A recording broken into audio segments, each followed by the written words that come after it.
we've got to be unified against ISIS. If you're a Democrat or Republican and you don't think the strategy against ISIS is working, then you have an obligation not just to blow hot air about it, criticize the president. You have an obligation as a member of Congress to say, I don't agree with this, here's why, and here is my solution. Because if you don't have a proposal, if you don't have a solution or a correction, you should just shut up. You shouldn't talk. Because any third grader can stand up and say, that's not working. You know, that program's a mess over there. We need a strategy. Now the administration has to be open enough to say, we're willing to listen to criticisms.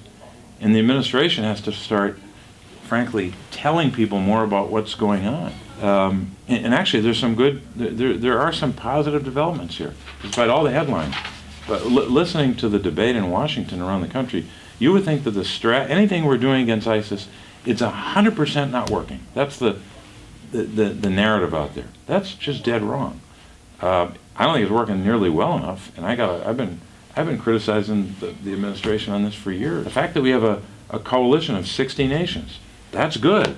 I think some aren't pulling their weight, and we need to start telling people, hey, if you're part of this coalition, you got to do something. You got to help us. Now, the Turks are helping us now more than they were a year ago, but there are things that the Turks have to do to help us. That we need more help with them with their fighters, getting more of their fighters on the battlefield.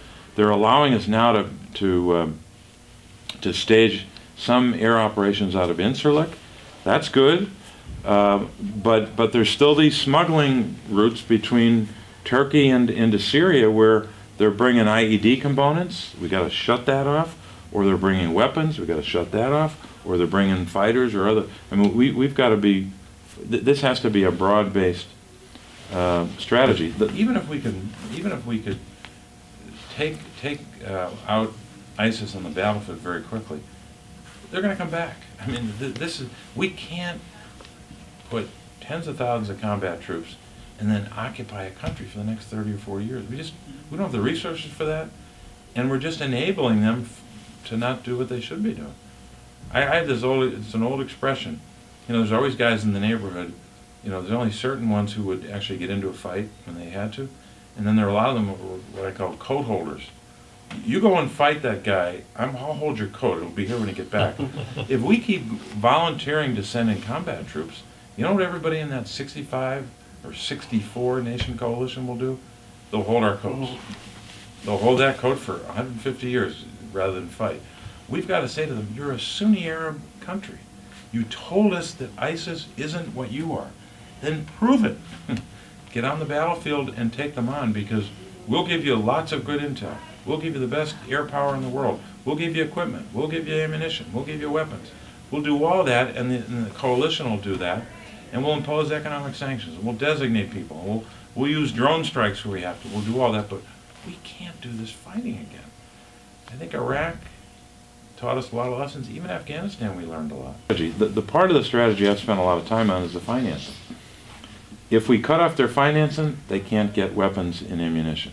If we cut off their financing, they're not going to be able to build IEDs, which was our biggest challenge in Afghanistan. Now they're putting IEDs all over Syria and Iraq.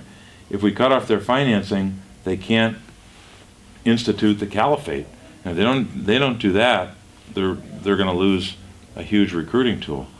So the administration has done a good job through Treasury on cutting off their financing, but they have to do a lot more. So I'm willing to say they're making progress. They designate people, individuals in the Gulf or individuals in Syria or military leaders. They designate them, and it makes that individual.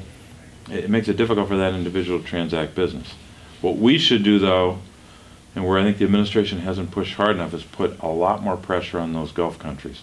The Qataris, the Kuwaitis, Treasury official last year already said that they're permissive jurisdictions for financing.